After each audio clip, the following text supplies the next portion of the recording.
Ho ho ho, it is time for part 3 of Garbagefield Saves Christmas.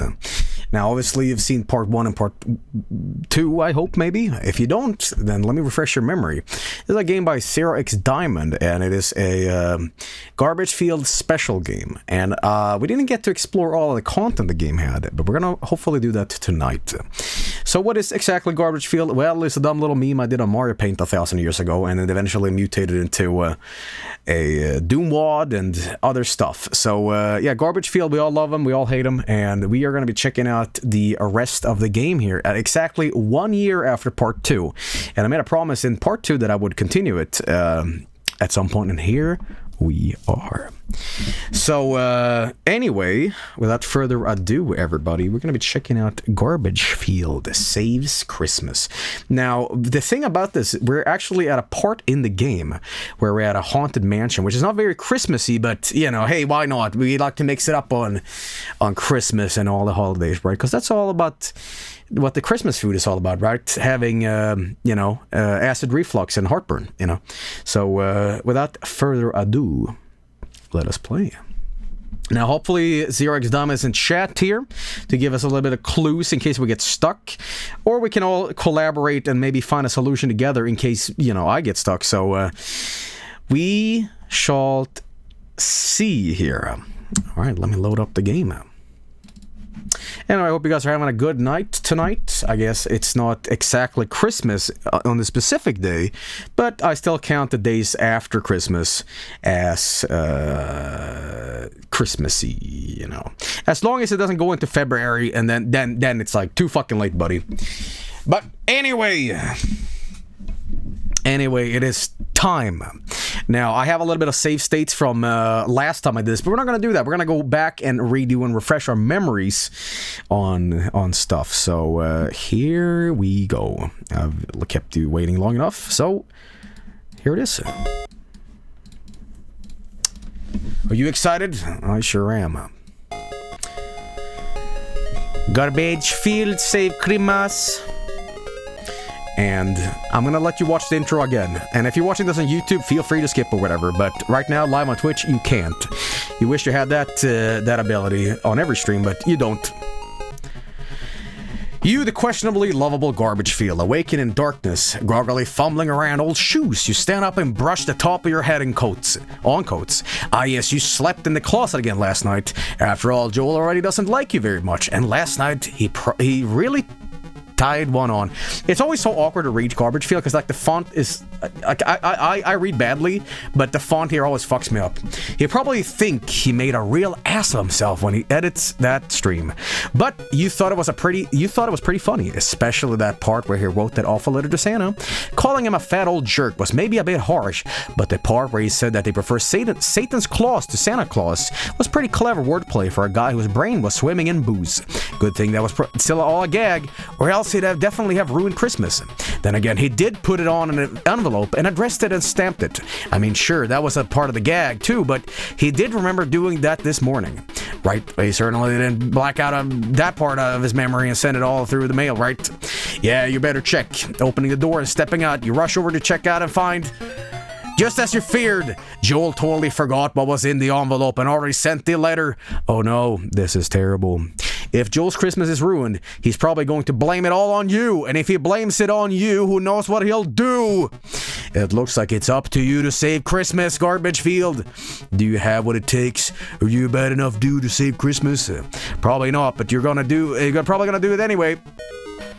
You're in Joel's studio apartment, thinking of what your next move should be. At this point, you could just take off, or you could waste time poking around the house a bit. You probably want to waste some time before saving Christmas, right? Well, we are going to immediately go back to the kind of haunted house scenario here, because again, if you want to catch up to the other endings and all that stuff, feel free to check out part 1 and part 2 on YouTube, but we're going to resume where we were. So, yes. And I hope the sound right now on stream is good, and all that jazz. Anyway, I think we're going to leave the apartment. There's no time to lose, Garbagefield. Let's blow this pop stand and hit the streets before it's too late. After a brief trip down and out of the apartment building, you step into the bitter cold of Swedish winter, the icy pavement practically burning your paws. It's times like this you wish you wore clothes, but hey, no use thinking about that right now. Joe Light left with the letter hours ago, so you're going to have to act fast if you have any chance of stopping it. You're going to need a plan, and it's going to have to be a good one, but you know your Garbagefield, good planning would have prevented your existence. It's not in your nature. Instead, you're going to just come up with a vague idea of how to save Christmas and kind of just go with the broad strokes. So, with the gears off your mind grinding and smoking, you do your best to choose, of course, a course of action.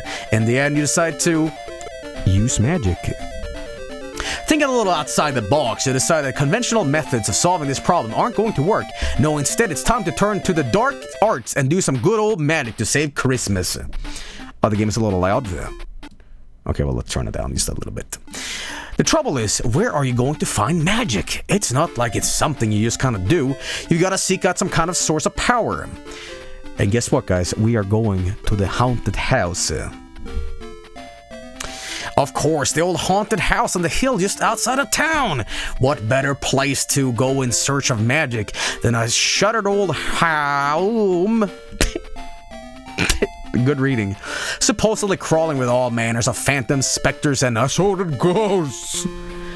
After a quick jaunt across town, the music is still too loud, so let me turn it down for you, alright?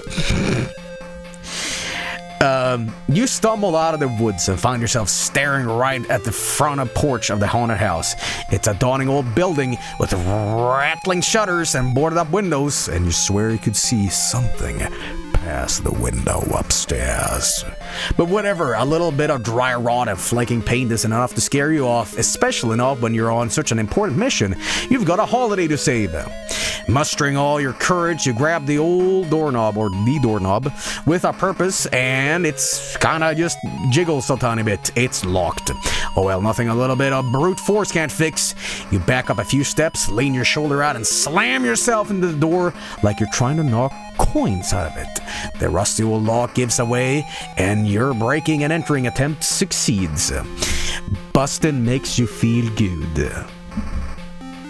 Having successfully broken in, you find yourself standing in the front hallway of the haunted house.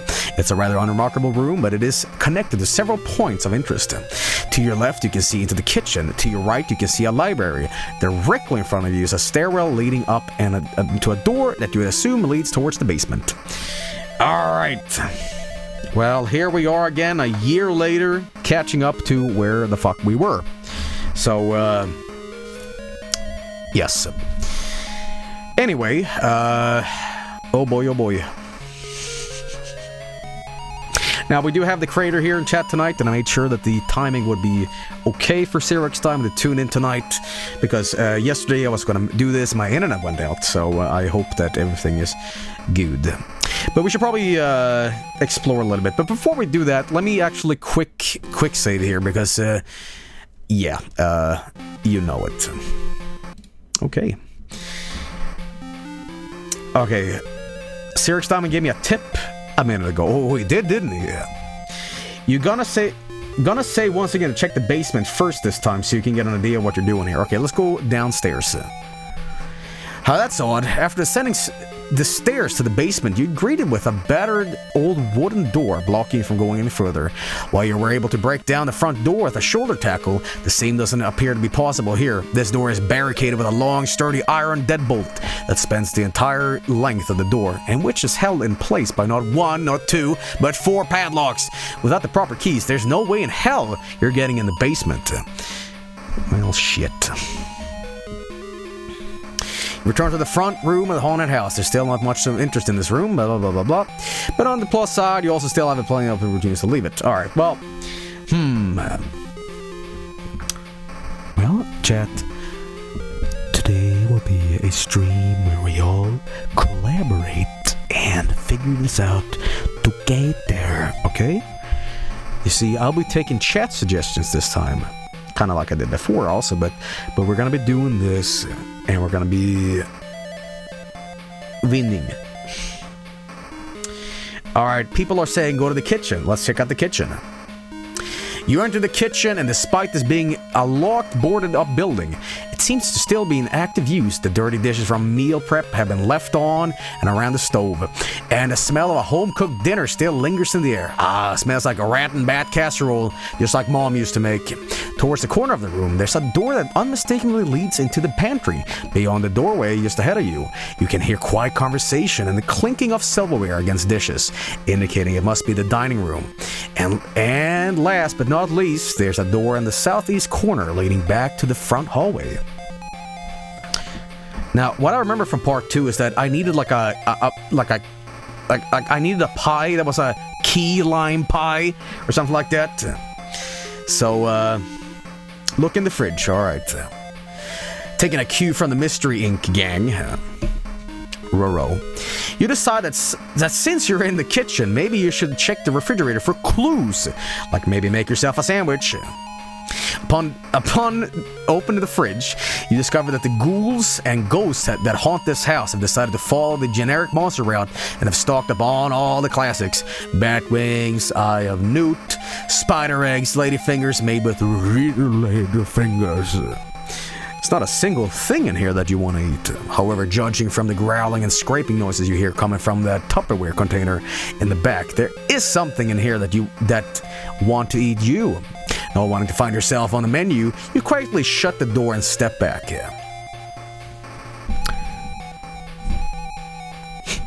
Why is there funny jam on the fridge? Oops. Corrupted. Okay. Well, I guess we're gonna have to look in the cookie jar instead. As much as you'd like to open this cookie jar and see what delightful treats are hidden inside, you're guessing Vienna fingers? There's a patently ridiculous outpouring of defenses working against you here. Seriously, what the hell? Chains, padlocks, barbed wire? Christ, you need some kind of battle axe to break into this veritable Fort Knox of cookie jars. You're really challenging my vocabulary here. Alright, well, we can't do that, so, I guess we have to exit the kitchen for now. Which way? Well, guys, front room, dining room, or the pantry? I love the Untitled music. The pantry, yeah. Sorry, but due to budget concerns, we had to cut the pantry scene. Don't worry, though, you're not missing much. It never really had any solid plans for it, so apparently it wasn't important. Which way?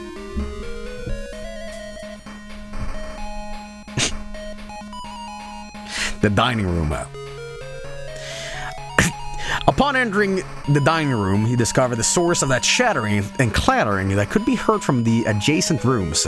Just as you thought, the dining table is covered end to end in cookware and dishes, and the chairs around it are all filled. Of course, being that this is a haunted house, it goes without saying that this is no ordinary dinner party. No! What you've stumbled into, it looks like more like a dead man's party. Who could ask for more? By and large, the frightful fiends sitting around the table don't really seem to notice your presence, or if they do, they're in too much of a food coma to care. However, one particularly spooky clown seems to be waving at you. You could go over and see what that awful clown wants, or you could keep on moving. At the south end of the room is a door leading back into the kitchen, while on the opposite wall, there's a door that leads into the living room. Approach clown, ask for a choop.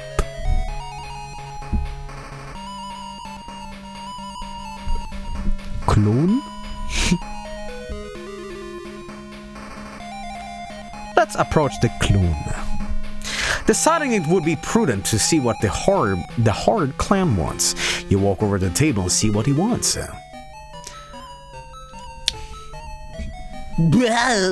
Okay. Hello there, little boy, he says in a voice not unlike Walligator. That alligator. Would you like to play a little game with me? I mean, could you be a little bit more specific? The clown laughs as if you've just said the funniest thing in the world, then honks a very loud bike horn a few times. Oh, you 11 people always trying to get down to business. That alligator pussum. This is not how I voiced this last time. Okay, alright, we'll do it your way. So my friends and I just finished a lovely meal here, and while it was nice, I've got a little complaint. Nobody made any dessert. He honks the horn for emphasis, you think. What's a great dinner without dessert? It's a tragedy, and I'm no Pagliacci, if you catch my drift. I'm betting you're looking for something here. So I tell you what, you scratch my back, I scratch yours. We'll make a game out of it. Bring me something nice for dessert, and I'll give you something nice in return. But I'm warning you, what goes around comes around. So if you can dish it out, you better be prepared to take it, if you catch my drift. He breaks down into another laughing and honking fit. Hee hee hee, honk. So what do you gotta say, little fella? Ever go to Needleblur? Sure, I guess, your answer. Shrugging, not really sure what ominous warning means, but whatever. Great! Okay, run along now. Go fetch me something sweet to eat, you zany little tiki. He shoos you away, and frankly, you're relieved. Even if you're not afraid of them, too much time spent around a clown is never a good thing. Stepping back from the table, you ask yourself, what should you do next? Well, I'm gonna guess that we just have to get the pie from part 2, which was the... Yeah, so we're gonna go back to the dining room, the kitchen, or the... Yeah. The clink of silverware, yeah. And we're gonna be baking a pie. That awful clown promised he'd reward you if you brought him dessert, so it looks like you've got some baking to do. Picking out the ingredients available to you in the pantry, you decided a pie would be the best way to go about things. Or there are several different options available to you as a filling, blah, blah, blah, blah. What are you going to bake, Garbagefield? Well, we could go pineapple meringue pie, a key lime pie, a cheese pie, or a French chocolate pie. Well, obviously, we already did this in part 2, if you're wondering, so we're gonna go with the key lime pie instead. When life gives you key limes, make key lime pie. That's what Mama used to say. Not really, but it sounds like something someone's Mama would say. Whatever the case, you gather your ingredients and get to work. Later. You bake a key lime pie. Now that you baked a nice dessert, what will you do? We're gonna go back to the dining room, I think.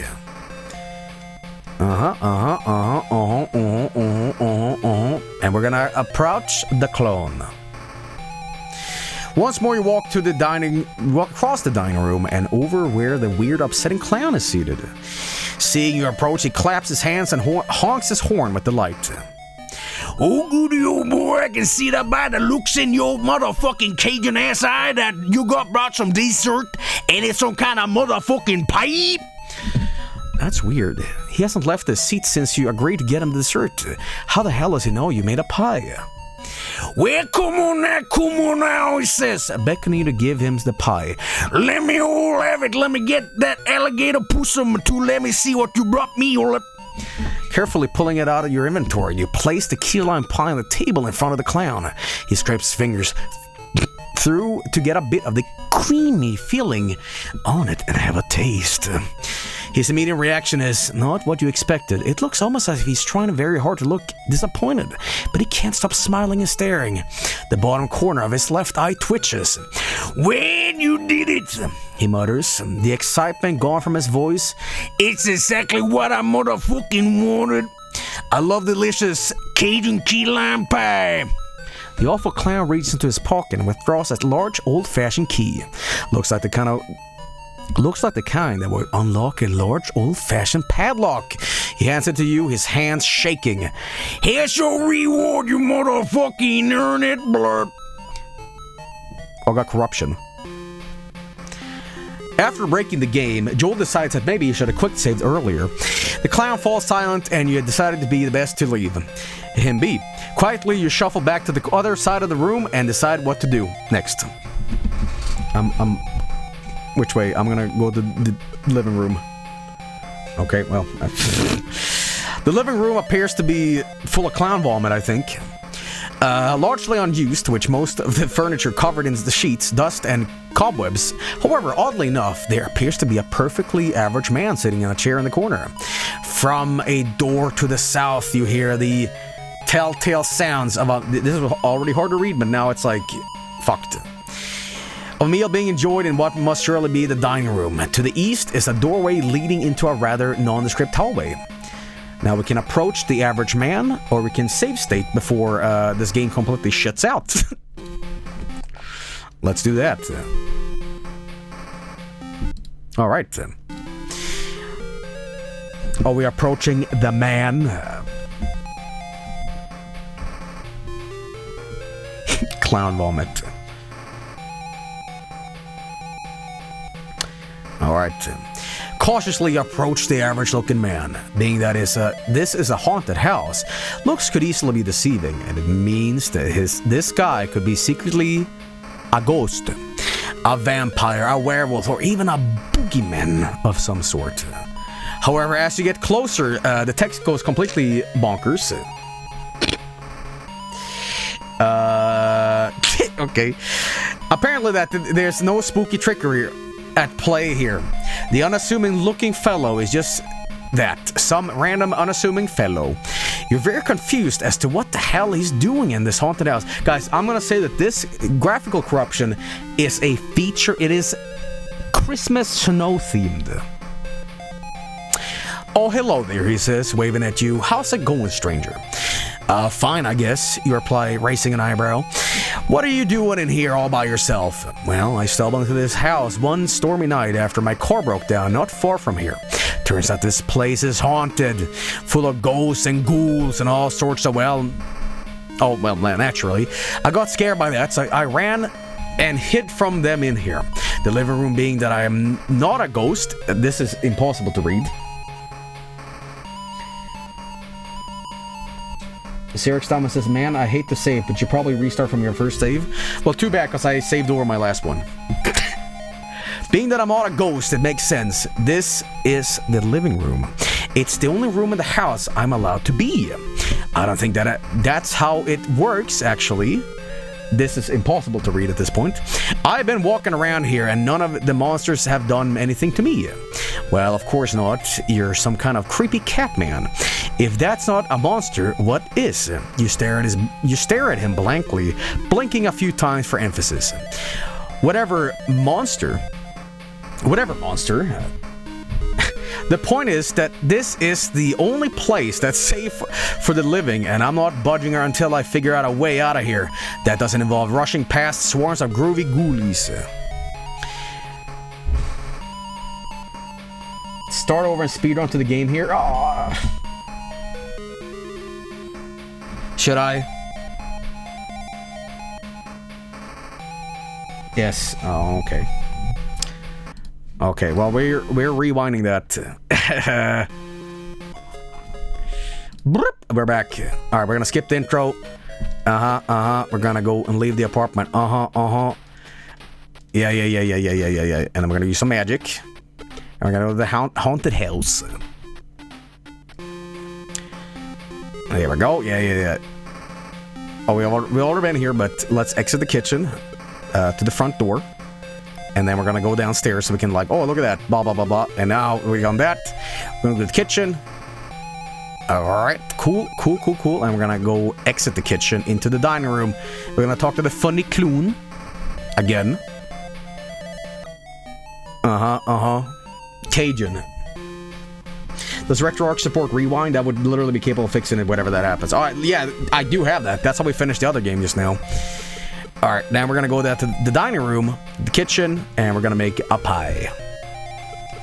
Speaking about pie, guys, anybody here like taco pie? It's like my favorite pie, man. Alright, yeah. No, nobody likes taco pie? Well, you guys need priorities in life, okay? Alright. We didn't really miss a lot of progress, so... Okay, there we go. Let's go to the living room. Okay, let's do a save here. Okay, you want my recipe for taco pie? Okay, all it is is just a regular pie crust, ground beef, paprika in it, right? Tiny sliced paprika, onions, taco spices, right? And then you bake it on top, but then at the very end you add a little bit of sour cream at the top. You guys don't have taco pie in America? You guys made that shit. Why do we have that in Sweden? Mexican shepherd's pie. Well, yeah, I guess. Alright, now we saved that. Hey, it's goddamn Christmas and I'm talking about taco pie. Are you a chef, Joel? As much as I am a doctor, you know. I've seen plenty of medical things in video games, so I basically have a degree. So, yes. Alright, and now it's way better to read this. Having accomplished very little, you wander away from him and back to where you were standing before. What do you want to do next? Should I approach him again? I mean, why not? Whatever reason, you decide to visit that normal guy who's sitting in the corner again. As you wander over, he notices that it's you and crosses his arms. Oh, it's you again, he says with a sigh. You might as well just turn around now, because you're not going to trick me into leaving this room. Okay, but seriously, I'm just a cartoon cat. Pretty sure that's not a monster. Whatever, monster, I'm staying put, and that's that. You shake your head and wander away. He's probably going to die in here because of this stupid idea he's got in his head. But it's not like that's your fault. Best not to waste your time arguing about it. Can I do it again? Oh, okay, well, obviously this won't help. I guess we're going to the hallway again. Oh, we haven't actually been in the hallway. There's another nondescript hallway, notably only that it connects to the music room to the north and to the living room to the west. An adjoining hallway to the south. Well, what do you guys suggest? Music? The music room? Alright, guess we're going there. This is the music room. Toots. As you might expect from a room with such a name and a haunted house, the far wall is dominated by a massive pipe organ. It's not hard to picture some moody undead monster seated on the bench, Masher playing some songs full of both elegance and furry. It's very tempting to wander over to it and give it a shot, even if you can play very well. Hell, how often do you have the chance to play something so powerful? Other than that, your only other real option is to go back out the way you came. So guys, what do we do? Sit down at the organ or exit the music room?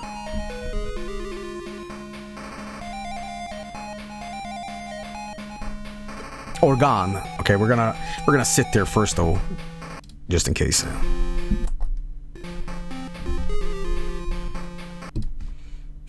I like how chat's saying, "We want the organ! Give us the goddamn organ!" Music is too loud. Music is too loud. All right, let me turn it down a little bit for you. All right. Give it! Sitting yourself down on the piano bench, you crack your knuckles and wiggle your fingers a bit before placing them on the keyboard.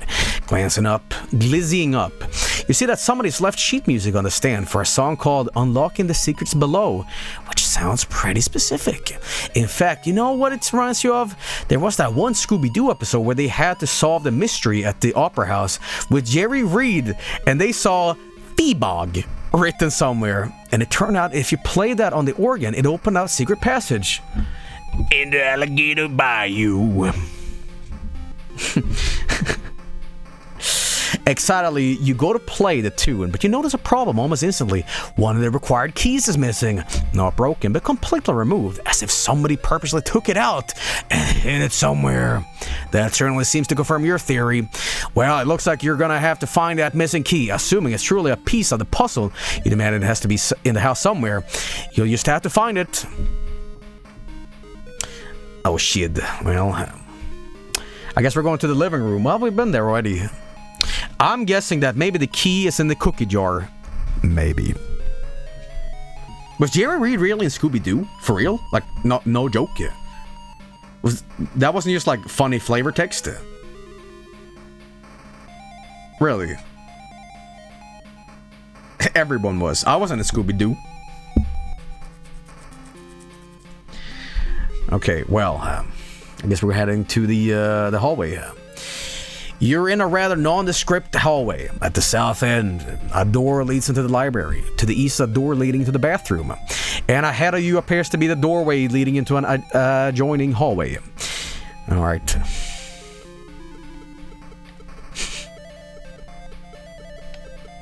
Bathroom. Though you might expect to find some truly horrific sights in a haunted house's bathroom, I leave you exactly what kinds to your imagination. This is actually a pretty clean and neat bathroom. If it weren't for the mummy in the bathtub, you might be able to mistake this for just another run-of-the-mill bathroom. There's soap on the sink, plenty of papers in stock, and not even any hair in the drain. While you're in here, you could poke around and see if you could find anything useful. After all, you never know what you might find in the medicine cabinet or beneath the sink. That's pretty much it, honestly. The only exit is back into the way you came and out of the hallway. Oh man. The mummy? Well, I can't really interact with the mummy. The toilet, you say? You demand the toilet. Well, I'll deliver to you. No, absolutely not. We're not doing this, Garbagefield. I don't even want to think about you using the toilet. As the narrator, I'm going to say that you don't have to go, period. But I want funny diarrhea cat now, please. No. I think I did this last year, too. Let's search a drawer.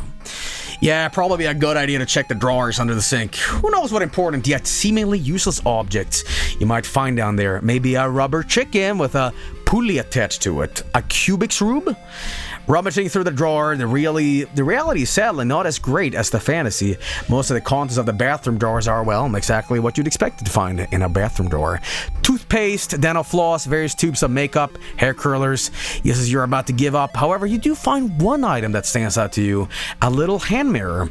This seems just the right amount of what good will this do for it to be important to your quest. Oh my god, we found a mirror. Having obtained the mirror, you close the drawers and take another look around the room. What do you want to do now, Garbagefield?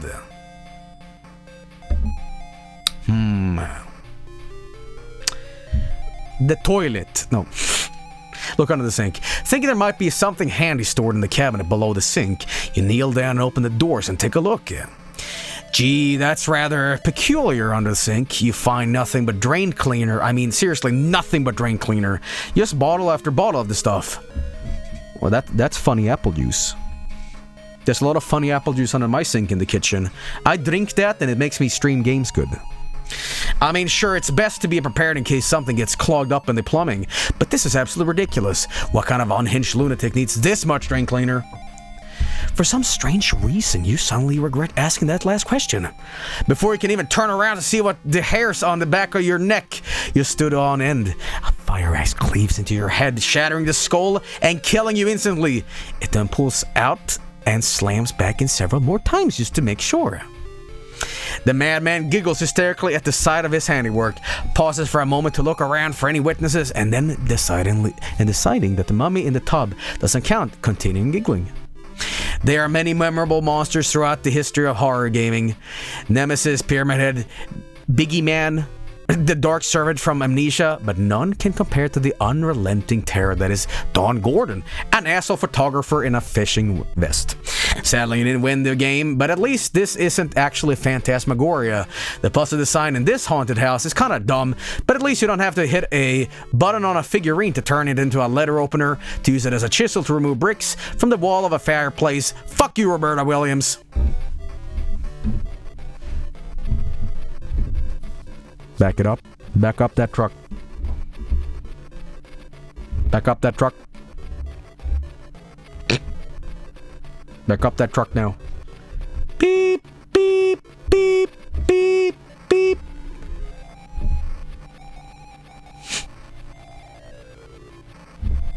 Beep, beep, beep. Ah, guys, it's so Christmas magic. Christmas Magic Grill 2020. Drano. Ah, yes, I only use Drano when I clog my pipes. I told the story on when I did Spelunky like a year ago, but I did the most manly fucking thing last year. Was it this year? Basically, there was a lot of hair in the drainage downstairs, and I was gonna call like a plumber or the landlord and be like, "Hey, what do I do?" And what I did essentially is like, "No, fuck it, I'm not gonna call him about this." So what I did. The drainage is just like a hole down in the basement that goes down. So what I did, I rolled up the sleeve of my t-shirt and I just got on my force on the floor and I just down and I pulled out a fucking clump of hair. But taking your hand down into like a black tar pit, a hole that leads to nothing, it just... That is a fun feeling. Ugh. You told the story today, Joel? No, I didn't. You're on a rather nondescript hallway. Yeah. Okay, I guess we're gonna go to the library, I guess? You step into what is most obviously a library. The walls are lined with those fancy bookcases that reach from floor to ceiling and have wheel ladders that... I missed that, but anyway, and each shelf is simply packed with leathery old tomes on varying subjects. Of course, being a library in a haunted house, it's got the requisite decor features. There's dust and cobwebs everywhere. The study desk is lit by a melted candle atop of a human skull, and you'd swear that weird book with the screaming human face on the cover is staring at you. From here, you could return to the front of the hall of the house, or you could exit into the neighboring hallway. I think we should probably save here, just in case. I have a feeling. I have a feel. All right, are we gonna? Xerox Simon says you definitely want to save before messing with things here. Let's examine a random book. Walking over to one of the many bookshelves, you hover your hand around at random and then grab a book. Let's see here. Well, check it out. They've got The Sudden Stop by Alan Wake. You just love the Alex Casey series. It's just too bad that he disappeared during that vacation with his wife back in 2009. Did they ever clarify what happened with that? The police never found a body and never could come up with a narrative that made sense. Pretty weird. Let's look at another book. Walking over to one of the many bookshelves, you hover your hand around at random and then grab a book. It's the complete creepypasta compendium, because there's nothing scarier than hyper-realistic blood. The spirit of your ex defeating an evil video game and Sonic the Falcon Hedgehog. You assume somebody was aiming for the trash can with this, and it accidentally landed on the shelf. Let's see what else we got here. It's Prima's official A Week of Garbagefield strategy guide. Been there, done that. This one's a choose-your-own adventure called Which Way Out. Well, you're kind of curious to see what it's about. You're kind of afraid that reading a choose-your-own adventure while actively choosing your own adventure in reality might create some sort of singularity and wipe out the universe or something. You quietly stick it back on the shelf. Let's see what I got here. Oh, okay, no, it's just random. Is it anything else? Oh, okay, that's it. Okay, well, let's check out the secret passage. Every haunted house library has at least one secret passage in it. That's just fact. With that in mind, you start pulling random books and twisting candlesticks and whatnot until something happens. Sure enough, eventually a bookcase slides open, revealing a stairway descending into pitch blackness. Cautiously, you head down the stairs and see where the darkened tunnel leads. After walking what feels like an eternity, you finally see a pinhole of light up ahead. Rushing towards it, you soon discover that it's a tiny opening to the surface through, oddly enough, a pile of sand. Wanting to see where you've wound up, you get to dig in immediately. Finally, you open a hole wide enough to squeeze yourself up through and crawl up to the surface. It absolutely boggles your mind to discover that somehow you've taken a secret tunnel from the haunted house all the way to the Gobi Desert. Frankly, you have no idea how you were able to walk that far in the time it took. Unfortunately, when you turn around to crawl back through the hole and head back to the library, the shifting desert sands have already buried it without a trace. Congratulations, you're now stranded in the desert.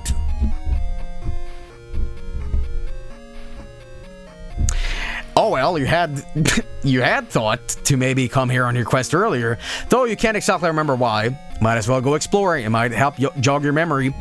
So we did this in like part 1, I believe. It's another ending, which we're not going to explore because we've been here already. So, you know, we're not going to indulge in that. But, all right, we're going to exit this room. I guess we're going to the side hall. Well, we've been here too. So we're both in the library and the bathroom. We do have a magic mirror, though. So I guess we're gonna go to the music room, maybe? Or sit down at the organ, maybe? You haven't gone upstairs yet. Ooh, we should go upstairs then. Okay, we've been here too. Yeah. And then we're gonna go to the living room, to the hallway. Now this is confusing me. No, where's like the start place? Went to the library, yeah. And now, I exit this room to the front room. There we go. Okay. I have to, like, visualize how this house looks in my head. I wish I had like, a map. But, alright. Well, we're gonna go upstairs. Ascending the stairs, you find yourself at the second floor landing. Standing at the end of a fairly unremarkable hallway just as you get both feet on the ground. However, something swoops out in front of you at lightning speed. Oh my god. There's now the unmistakable figure of a pre-Civil War Southern belle, completely blocking you from going any further. Her massive Victorian hoop skirt is standing between you and any forward progress. Slowly, cautiously, you attempt to skirt around her. See what they did there. But suddenly she whirls around you, face you, revealing her terrible secret. She's nothing more than a skeleton. Hissing, she holds a hand out and points at you. Lando Goshen, what are you gonna do? I think we should use the mirror. Thinking quickly, you reach into your inventory and pull out the mirror. You hold it up to the ghastly apparition's face, and she suddenly stops hissing and slaps the sides of her skull with her bony hands. My goodness! How could I have been so foolish? Why, I forgot to put on my face this morning. Not even as so much as a bite of powder to hide the shine. I'm so embarrassed I could just die again. Just like that, the Southern Belle disappears in a puff of smoke, leaving you with a free reign over the top floor of the haunted house. Looking around, it seems that the west, there's a doorway leading into what looks like the master bedroom, while the hallway turns a corner to the east. There's also a pull cord dangling from the ceiling, which no doubt lowers the ladder to the attic. Is that Chewbacca? Okay. I should probably save now. Yeah, let's do a little quick save. There we go. All right. The attic. All right. Climbing up the ladder to the attic, you discover something unexpected amidst the dusty old box and exposed fiberglass insulation. There's a ghost up here, all by his lonesome, sitting at a drum kit. Hello, he says in a high-pitched, nasally Swedish accent. My name is Ghost Johnson. I play drums so good that I bring back the dead. Well, you reply, eyes wide with surprise. Really? Yes, I do wicked cool drum solos and it raises the date. What's that? You want a demonstration? Maybe I bring back your grandma. Yes, no.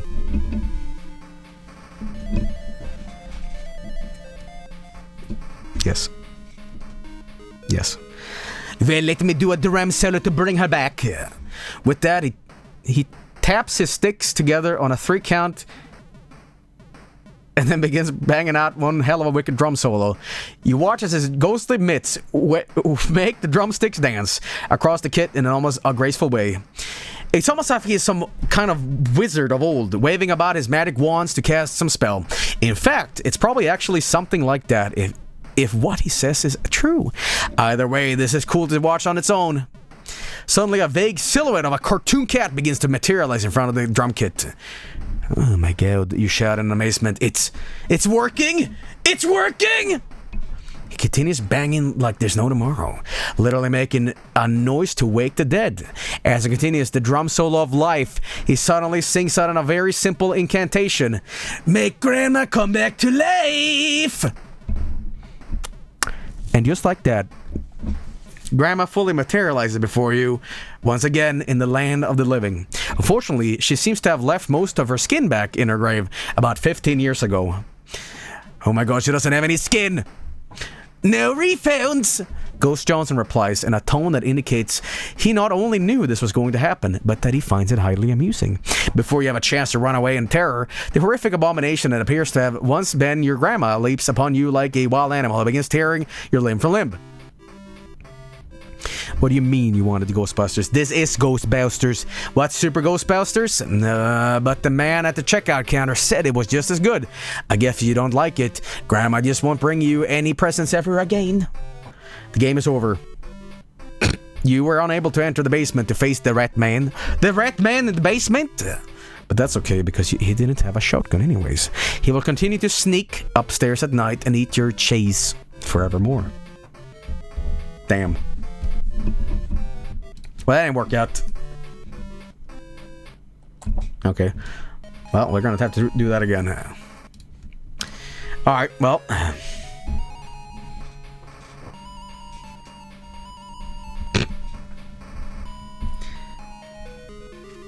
The masturbatory room. Alright, you got it.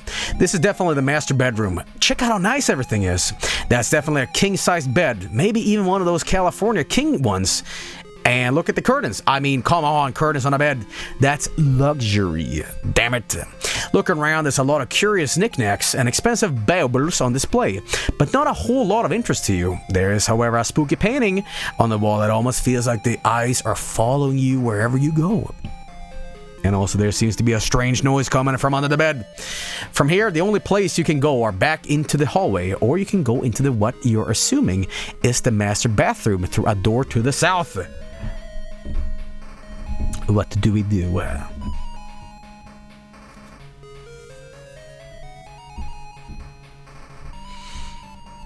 Check under the bed, examine the spooky painting, or exit the master bedroom. Under it, you got it. Curious about what those odd noises are coming from under the bed, you walk over and take a peek under the skirt. Oh no. And the winner for the least effort put into a game over in the haunted house plot line goes to the monster under the bed. Yeah, seriously, this is all you get on this one. I'm sure you were expecting more, but don't worry, I'm disappointed in me too. The game is over. You couldn't save Christmas. Oh, well. Garbagefield, no, you were such a good character. Okay. Try that again. Alright, I guess we're going to be checking out the spooky painting. You walk over to the big spooky painting on the wall and take a closer look. And on closer examination, you realize why it seemed the eyes in the painting were following you wherever you went. There's somebody watching from behind it. Frankly, that's got some real gross implications for whatever is built. Whoever built this house originally. I mean, why would you need something like this in your own bedroom? Is it so creepy? So your creepy friend can still watch you and your wife go at it after she told you no? Jesus, who lived here in life, Bob Crane. This is What? Okay. This is grown enough that you don't have any desire to investigate any further. Sure, there's probably a secret passage in here, somewhere that leads into that room, but do you really want to go in there and see what this weirdo is doing with the rest of his body? No.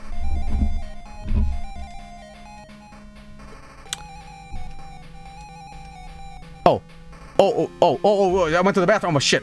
Okay, but anyway. Occupado. Somebody's in here, and frankly, you don't want to be in here with me.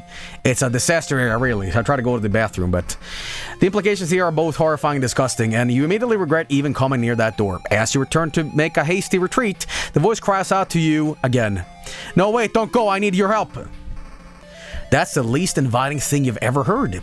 But your anxiety-driven need to please people stops you in your tracks to hear what he has to say anyway. I'll be frank, I'm out of paper. I was a fool to think what was left on the roll in here would be enough. Get me another roll and, hell, I don't know. I'll give you this key I found. Yeah, okay, I guess I can do that. You decide to leave and take care of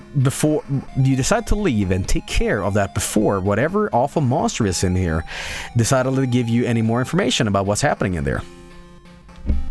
Alright, now we just gotta find some paper. Alright. Now the question begins. Maybe the other bathroom.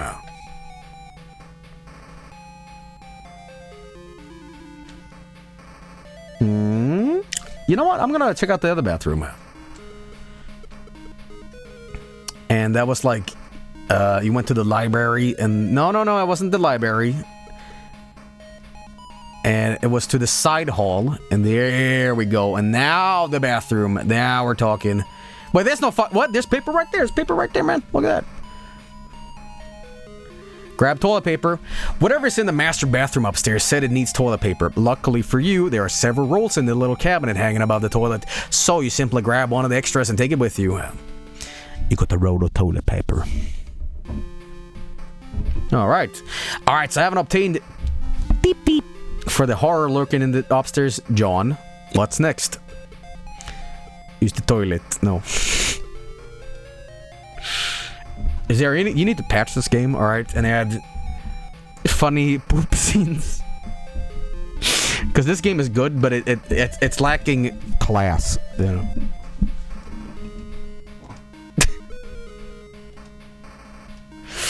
Alright. I'm always confused exactly where this goes. Hang on. No. Exit music room, yeah. And then it's living room. No, then you go to the hallway. You need to go into the... There's another bathroom scene, another ending you haven't seen though. Oh, really? Okay, now we're going to the... Is it library? It's dining hall, isn't it? Right? And that is living room.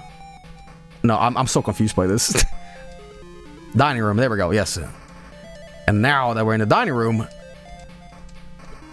we can exit into the kitchen. And once we're in the kitchen, we can go into the front room. There we go, yes. Alright, now we're gonna go upstairs. Yep. Alright, now we're gonna be checking the spooky painting. Yeah. I gotcha. Alright. Shouldn't we exit this actually? The master bathroom, yeah, here we go. You knock on the bathroom door. Hey, is that you? The guy who was getting me toilet paper? Yeah, I got it. How we doing this? Okay, this is gonna sound real gross, but hold your breath. I'm gonna crack the door and grab it, then hand you the key. Terrified at the prospect of smelling whatever abominable stench this monster has generated in the course of doing his duty. You do your best to follow his instructions. Thankfully, the transaction goes off without a hitch. Okay, enjoy the key? I guess, I gotta get back to dealing with this. Having collected the key, you decide it's probably best to get the hell away from the bathroom before the smell burns a hole through the door. It kills you or something like that. Alright! We got 2 keys, guys! Now, I think the only thing we need to do now is to go around the corner, because we need that key for the music room. So, I say this, let's save. Anyway, I'm having a lot of fun with Garbagefield here, and I hope that you are as well, because in about an hour or so, we're doing another giveaway tonight of more games. So, absolutely. But before we do that, though, I am actually going to do a little quick BRB, sit tight, and more Garbagefield coming up. Don't go nowhere. Banyu sucks, by the way. Also, Cyrix Diamond had a request. Sorry that I'm eating right now, but he had a specific request. He wanted me to play this. I don't know what the fuck this is. He just said play this. So I don't know what this is. 3 minutes. So, okay.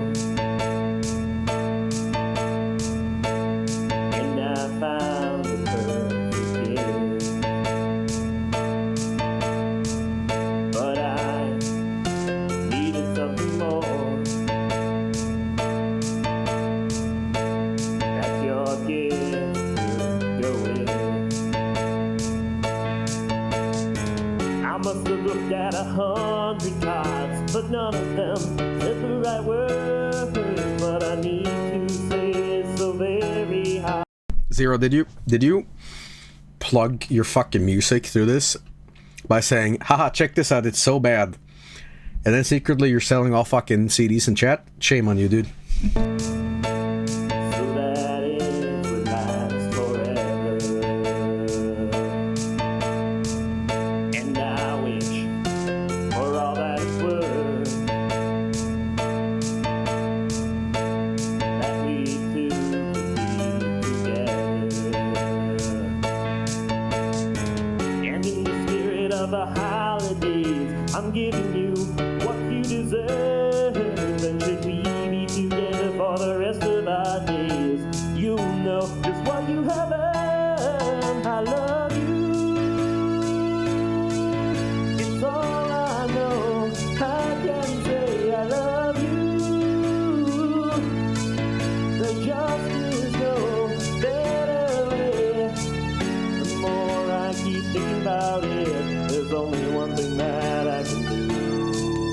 For you guys saying in chat, DMCA, DMCA, DMCA, Ted Bundy's been dead for fucking like 40 years now, so stop it.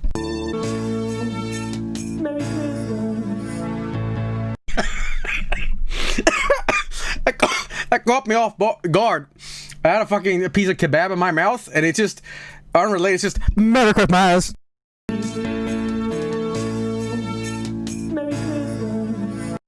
May I ask why the fuck so many people are typing car pussy in chat? I won't judge because I have on this channel we meme about frozen hot dog glussy. So I won't judge Vinny's car pussy. So you know. Oh God. Excuse me. Anyway, we're back with Garbagefield here, and oh boy, that was a 7 a.m. kebab. I'm not kidding. But how I did that was I talked about an air fryer earlier. Took some kebab in the air fryer and laughed at chat not spamming car pussy.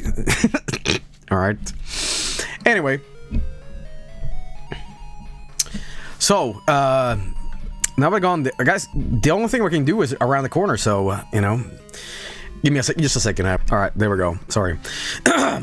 You're in the upstairs hallway, which offers very little opportunity for comic mischief and shenanigans itself. However, there are several doors here that lead into adjoining rooms. Immediately to the east is a door behind which you can hear the clicking of penis and the tapping of keys, leading you to assume it's an office. The hallway dead ends to the south with a door to the west leading into what looks to be a child's room, and the one to the east simply labeled Rumpus Room. What? Let me save. The Rumpus Room. Oh well, I'll let you guys be the deciding factor here. Did the vineyard happen? Yeah, we did a bit of vineyard, you can say. The Russi Room. You know, russin in Swedish is raisins. So you know, that's your language lesson for today. You decided it would be prudent to check the Rumpus Room and make sure that there's nothing weird going on in there. Oh no, everything seems to be in order here. There's the Rumpus, just as the sign said. Goodbye, Rumpus. May you May you clean your russie. Okay. Let's go to the office. You step into the office and immediately find that you're not alone. Seated at the desk is a skeleton, doing his best to appear frustrated, despite having no face to make facial expressions with. He's leaning back in his chair, rubbing his chin and clicking a pen idly, as if he's trying to think of something. Occasionally he'll perk up, lean over to the desk and start to write something down, only to quickly decide against it. Crumple up his notes and toss it onto a large pile of similarly crumpled papers overflowing from a nearby trash can. If you're curious as to what the hell he's doing, you might walk over and ask him what's going on. Or if you think he's up to no good, you might just rush up and smash his computer for the good of humanity. I mean, after all, what if he's trying to become a revenant? Well.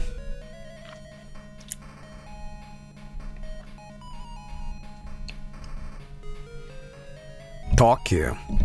Alright, you know, I should probably save just in case. Because you know how these things go. Alright. You approach the skeleton and he notices you. He sighs heavily and sits up in his chair. Ah, what do you want? He asks, resting his chin in his palm. Is this about the basement? I'm sorry, but I'm much too busy to help you with that. What? No, you protest. I was just curious to see what you're up to. Sure, that's what they all say, but nobody really cares. They all mocked me at the university when I said I was going to write the great Skeletor Swedish novel. Told me I was crazy. Well, fuck, maybe I am crazy, he says, sighing again. I got most of it. I got most of the way through it, but now I'm stuck for an ending. Got the worst case of writer's block imaginable. You know what it's like to set out to prove your detractors wrong only to find out they were right. Ah, you almost want to laugh. That's definitely a feeling you can identify with. I've been there, buddy. I know the feeling. Pausing a moment to rub your chin. You continue, is there maybe something I could do to help you out? Oh, I don't know. What the hell? Tell you what. If you can find something that'll help me get past this writer's block, I'll give you the basement key I've got in my desk drawer. Oh my god. That sounds like a good deal to you, you know, an agreement. Now, the only question is, what the hell are you going to help him with? Smash computer. I don't think that's a great idea, but let's do it anyway. Shoving your way past the skeleton, you walk up to the computer. Up close, you realize just how damn old this thing is. It looks like this beige beast was cutting its edge about 25 years ago, which is like 1,000,000 in computer years. Look at this, it's probably still running Windows 3.1 or maybe 3.11 for workgroups, but hey, whatever. It's even got the classic Starfield screensaver going, which makes it look like your computer is flying through deep space. Nostalgic. Still, you told yourself you were going to do this, and you're sticking to it. Grabbing a heavy antique paperweight off the desk, you decide to start with the chunky old CRT monitor, and you're bashing the screen with all your might. Holy shit, what? This isn't supposed to happen. This shouldn't even be possible. Apparently, even the electronics in this house are haunted. As it turns out that somehow the screensaver was actually some kind of portal into deep space. Struggle as you may to fight against it. The force of all is... I know where this is going! The force of all the air in the room being sucked into the vacuum is too great. Yes! The lack of air causes you to quickly lose consciousness. The Grim Reaper quickly embraces you. Space Reaper! Space Reaper! Oh my god. Scoops Häagen-Dazs. Call back. Okay, so if we're being honest here, that wasn't your brightest idea. I mean, even discontinuing the fact that you literally could never have predicted the outcome. Why did you even want to do that? Well, what's the point? Whatever the case, it doesn't matter. You're Space Reaper's problem now. Space Reaper. See, sadly, your Mac venture ends here, but it doesn't have to be your last one. Be sure to watch for other releases in our line coming soon, including Shattergrape, Who Invited You, and The Man Who Forgot Who He Was. I get it. Okay, I get it.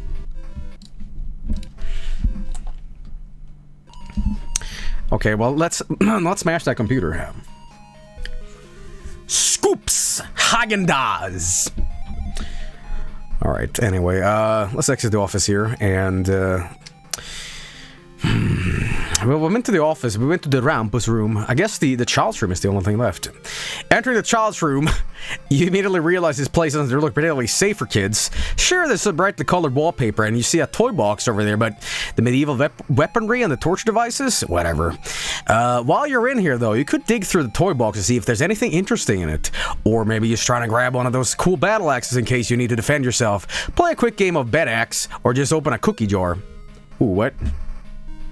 Well, I guess we just have to save again, because I don't want to die again. Okay. Alright, well, suggestions, chat.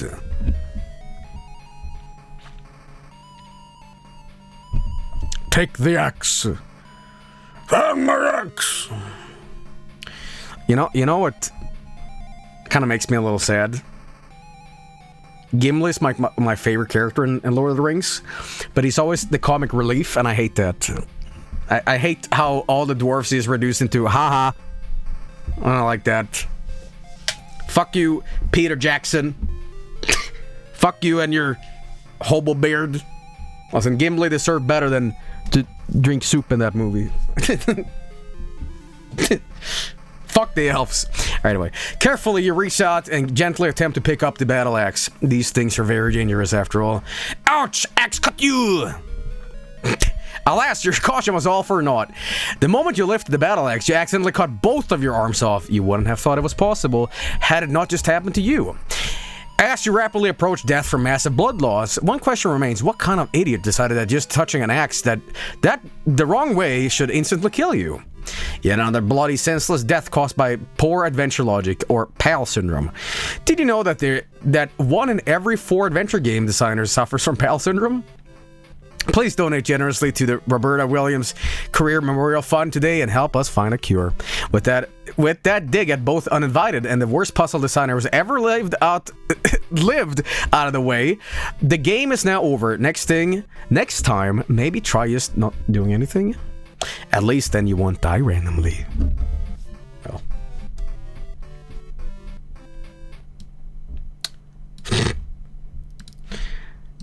What is the most illogical Sierra death? What? I know there's some adventure game out there where you have to, like... Is that Monkey Island where you have to, like, glue a monkey's butt together or something like that? What is it? Alright, well, whatever. What? Is there something about that? Monkey Island is not a Sierra. Yeah, that's true. That's true. But, you know, that kind of era of shite...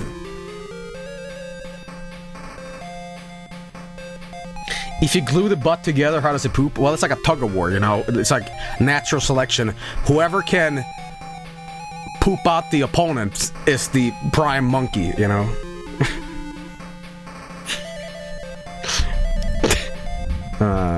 No.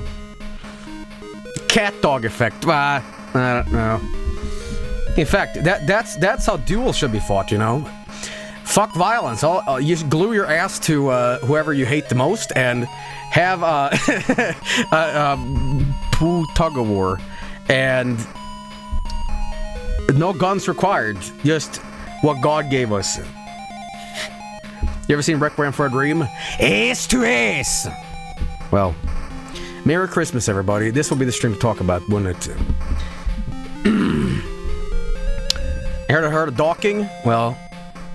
This is docking too. Anyway, toy box.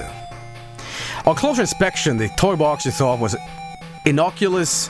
That's how you say that? Innocuous? Inus.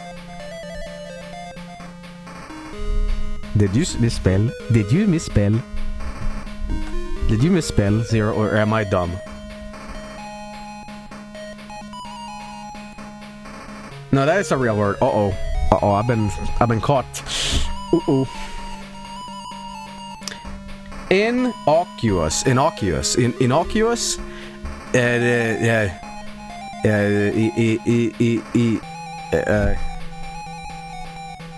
in the Onalize turns out to actually be filled with even more dangerous stuff.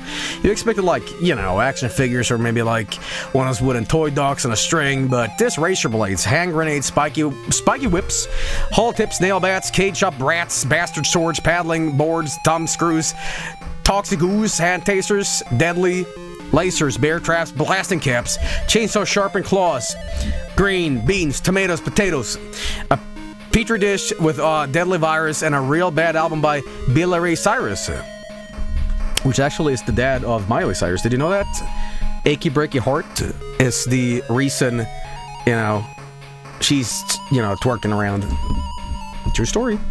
There's also something here you didn't notice before. Way in the back, wedged between a cluster of daggers, you see the distant shape of a keyboard key. Oh shit! Oh, there it is! Being careful not to get stabbed, shocked, burnt, or blown by any of the multitude of incredibly dangerous items between you and the key, you fish out and put it in your inventory. Alright! What is that game on NES? The Alright! Candyland? Okay, well, let's make sure that we... Because I didn't save before I did this with the skeleton, so... He's talking to me like, yeah. No!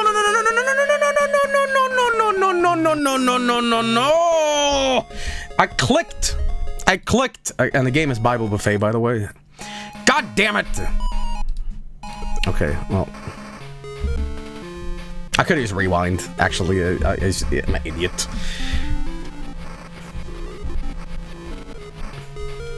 Thank you, emulator. I mean, sorry, I'm streaming this from the KFC console. Which I really thought you guys were just fucking with me and making a joke, but the KFC console is a real thing that will be fucking coming out. I was like one of those like, oh, ha ha ha ha ha things, but no, the KFC console is really coming out. Could you believe it? I can. Yeah, fucking in 2020, anything's possible, you know.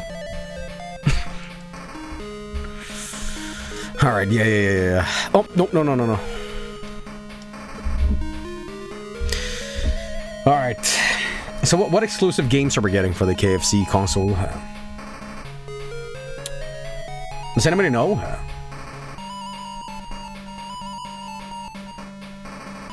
Colonel Santa's dating sim. It's a PC. It's just a PC. Okay, for a minute there, I thought like the KFC console was like one of those like Soldier Boy consoles, aka, you know, 1001 Chinese NES games in 2020. And they're just like, yeah, we made one. Check it out.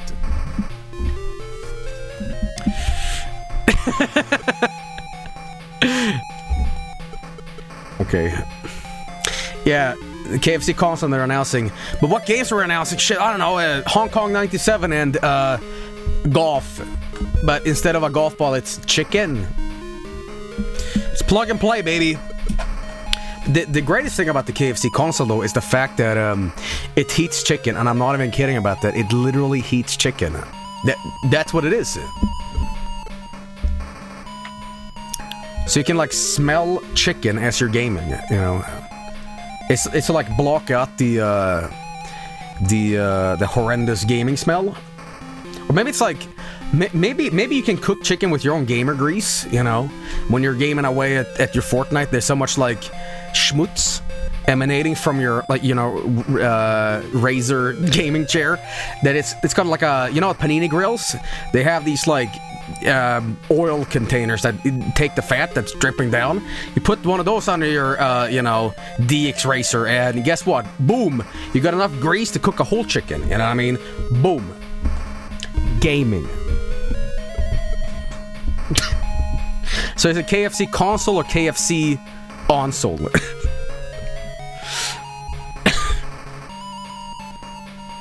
Is the music room, as you might expect from a... Yeah, we know that.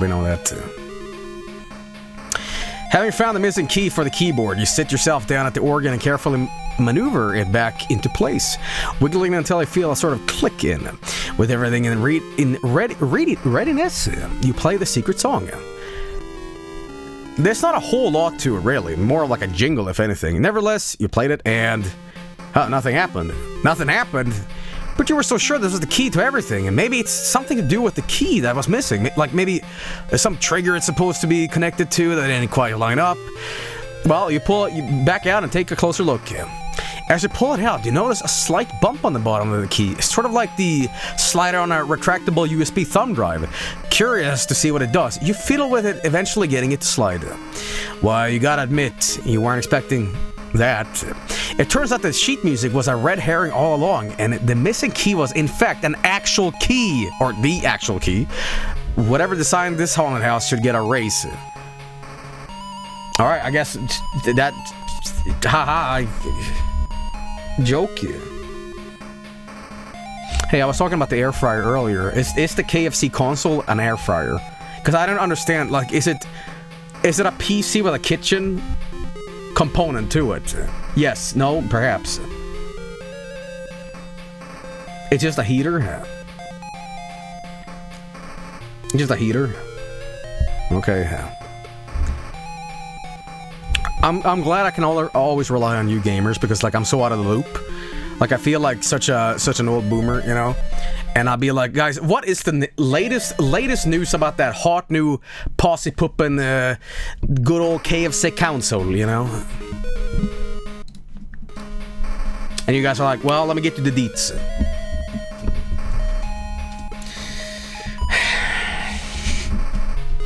Okay. Anyway, so we got another key here. How many is left now? I wonder.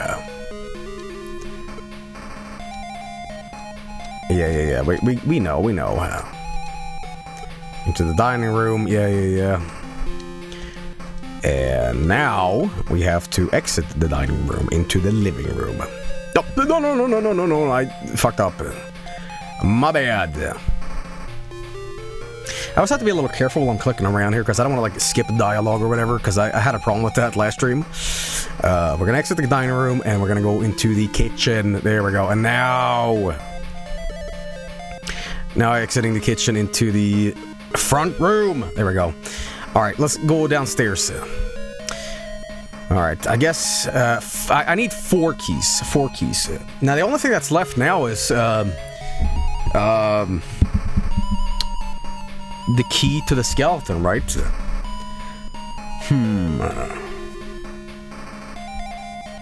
Any suggestions how we can do that? The skeleton man.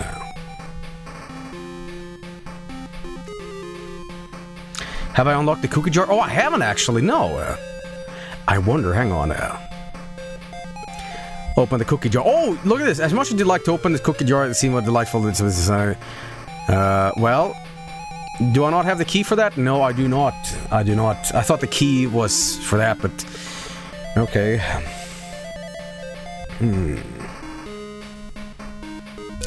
Look around. Can I go to the pantry again? No, that was cut for budget reasons. The cookie jar is a red herring to trick you into touching the axe. You dick. Okay, well, let's go upstairs. Alright, the master bedroom, I think, is done here. There's nothing else we can do here, maybe. Spooky, yeah, no, we don't want to die now. We're going to the master bathroom, too, so... Skeleton needs something to help him with his writing, so let that inform your idea. Something to help him with the writing. A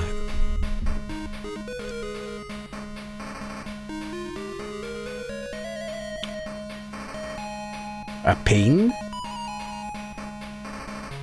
How about taking an existing book and changing the characters' names, and then earning a lot of money? The attic? We've been there already, though. I guess I can say no to the ghost. Well, you know what? Let's save. Let's save and find out.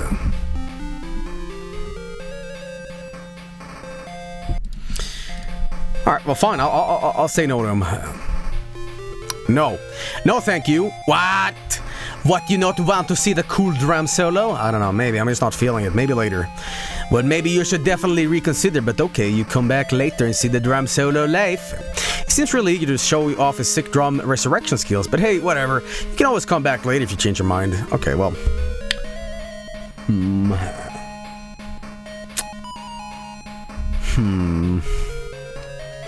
I have an idea. What if we go to the library so I can steal an idea, right? Examine random book, maybe? Huh? What's this crammed way back in the back of the shelf? It looks like a very dusty, very old book. It's barely reaching it. You manage to pull out it and dust it off, revealing a title that fills you with excitement. Creating Writing for Skeletons. Well, alright, creative writing for skeletons. Judging from the copyright info, this looks to be a first edition, and everything else about it makes you think it's also the last edition. Still, while the majority of people on Earth will have no use for this, you know one guy who absolutely does. So you cram this one in your inventory and save it for later. Alright. Let's get the fuck out of here. Alright, front room. Alright, now we're gonna go upstairs. And we're gonna go to the around the corner, and then we're gonna go to the office. Alright, yeah.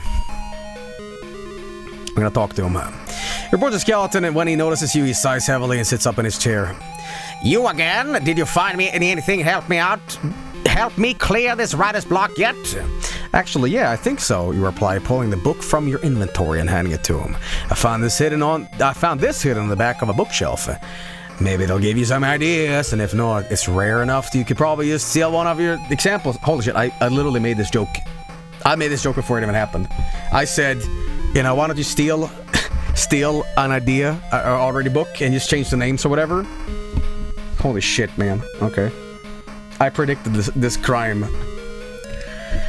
Oh wow, would you look at that? He flips through the book a bit, nodding as he goes. There's actually some interesting ideas in here. Hell, I might just get this done. Thanks a lot, buddy. Here you go, one basement key, as promised. He hands you the key, and you gladly take it and put it in your inventory. With that, you figure it's probably best to leave him to his work. Alright, let's get the fuck out of here. Oh my god, we're actually beating it. Alright. Am I missing a key? Don't I have 4 keys?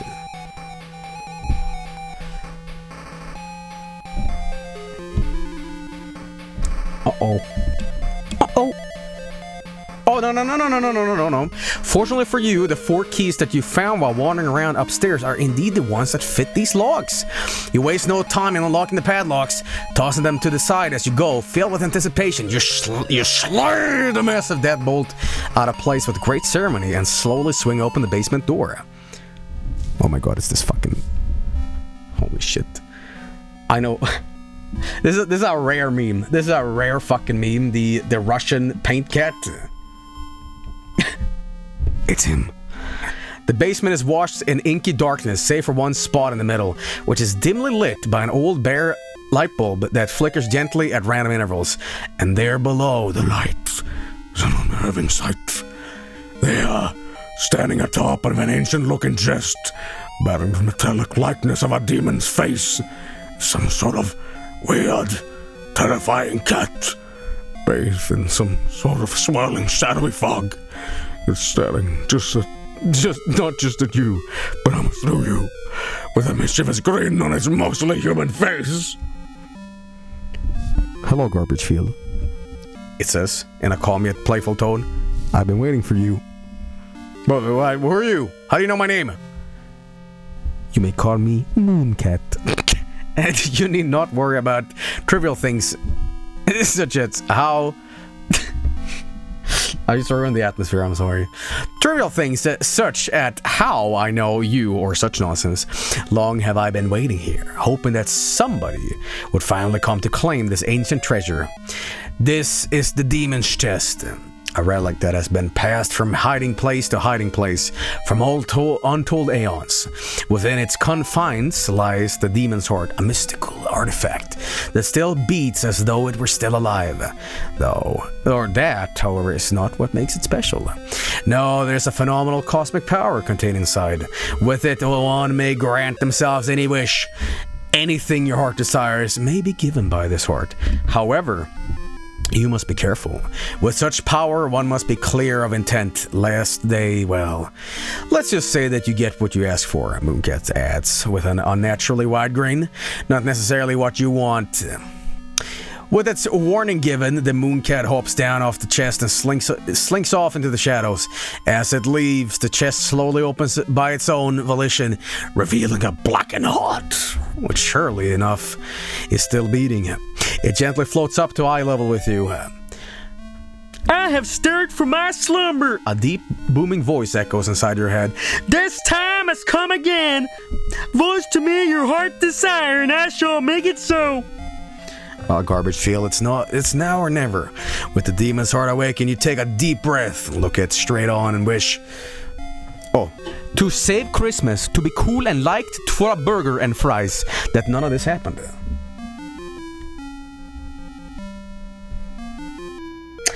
How about I do another wish? We save. All right, well we're gonna go with burgers and fries because that seems like the stupidest one. And I'm kind of hungry. I really wish I had a burger and some fries right now. So you have spoken. The voice booms in your head once more.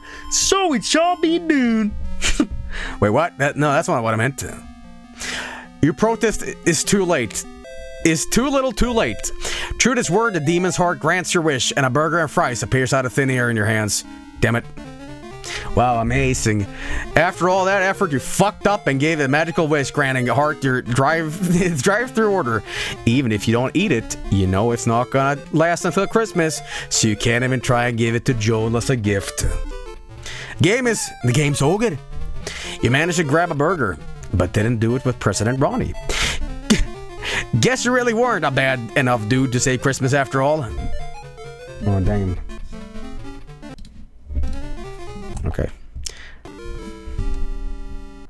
Okay, well, how about to be cool and liked? I wish I was cool and that Joel liked me. So you have spoken. The voice booms in your head once more. So it shall be done. Suddenly, there's a bright flash of light, and then you black out. When you finally come to, or you feel different. Wherever you are, it's pitch dark and freezing cold. Stranger still, you can't seem to feel your arms and legs. In fact, you can't even move at all. What the hell's going on? Suddenly, you hear massive footsteps approaching from somewhere in the distance. Terrified of what you could be causing them, you try in vain to run away, but this proves impossible. Unable to escape, you brace yourself for the worst. Oh yes, Joel says in a silly bogan-like voice, swinging the refrigerator door open. Time for a nice can of bloopsy. Get it? He want to be cool and have Joel like him. A can of Pepsi is cool and Joel likes Pepsi. What a twist. It's like an episode of The Twilight Zone if The Twilight Zone was stupid and terrible.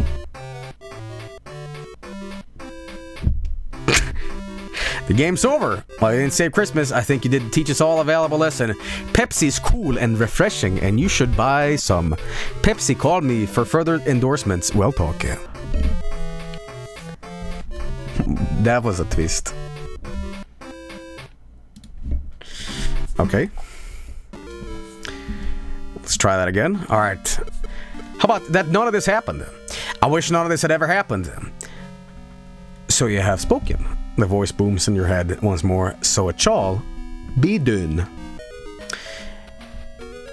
You had meant the whole situation when you made your wish and not just having gone to the haunted house. But it looks like you weren't clear enough. Instead of Joel never having read the letter, you just never left the apartment.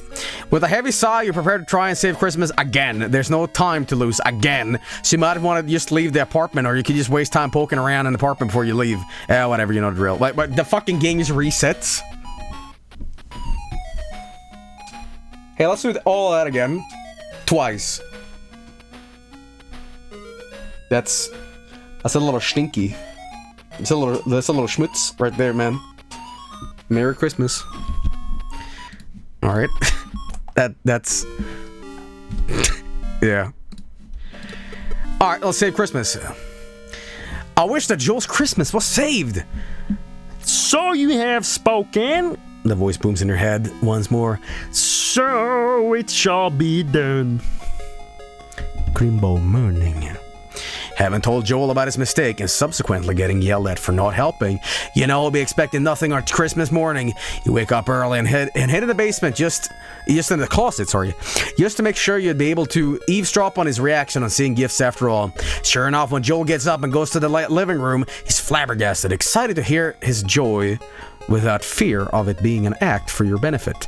You eavesdrop in for secrecy. Oh shit, that shit cat did something right for once. He saved my Christmas! Naturally. Thank you so much, you lovable orange bastard. Oh, you're welcome. I'm just so glad you went all the trouble of going to the North Pole and straightening things out with Santa. Imagine doing all that and then coming all the way from New York to see me in person. Wait, what? New York? Yeah. Vinny's lucky to have a trash cat like you around. All I've got is Garbagefield. He could learn a thing or two from you. Oh, you don't like the sound of this. Who's out there? Who's he thanking for your hard work? Bursting through the door, you can't believe your eyes when you step out. There, standing in the living room with Joel, is Vinny's terrible cartoon cat buddy, Heathcroft.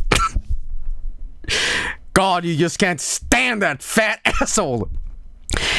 He is worse than Thick even. What is he doing here? Oh, there you are, Garbagefield, says Joel, rolling his eyes. We're just talking about you. You know, you didn't do anything to save Christmas and how he did. Wait a minute, oh no. Is this what your wish did? Did this demon's heart solve the problem by having Heathcroft go save the day? God damn it, it did, didn't it? God, that's the worst. Even if Joel believes you when you tell him Heathcroft only saved the day because he used a magical demon heart in the basement of a haunted house, it doesn't matter because in the end, Heathcroft still did the actual legwork. That double-crossing demon's heart knew this would happen too. Mooncat warned you that this might happen if you weren't careful. And sure enough, now this smug little so-and-so is soaking up the glory that should be for you. God, it's so infuriating. You son of a bitch! You already have you have a best friend. Why couldn't you just stay with Vinny? Now you're taking Joel away too. I hate you, Heathcroft. I hate you so much. I hate your fat, stupid face. I hate your stupid antics. I hate you. I hate you. I hate you. I hate you. After all that hard work you did outsmarting monsters and finding hidden objects, one poorly worded wish is all it took to fuck up everything. Joel's Christmas might be safe, but in doing so you've ruined your own. The game is over. Your humble narrator has one request. Please draw lots of fan art of Heathcroft and upload it to the Vinebooru. Be sure to tag Vinny and all of them.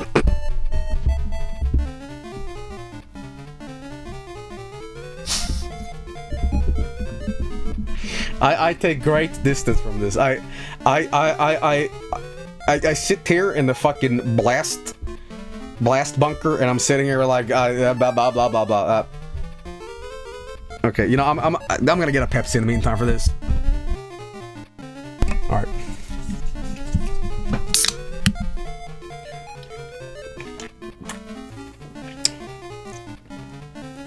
You know, Zero, you have a great power. And there was something about great responsibility in that ending, about how you advocated for, like, hey, careful what you wish for. This is your doing. I take great distance from this, okay? So I'm, Joel, no, that's Garbagefield you're drinking. Oh, shit, really? Definitely won't be hilariously confused by this. Merry Christmas, everybody. Merry Christmas. Okay. Alright, well, there's a little bit more left to do on this. But I'll tell you what we're going to do before we do a little extra on Garbagefield. We are going to actually do a bit more giveaway shit. That's right, ladies and gentlemen. We are going to go back into the swing of things. That's right.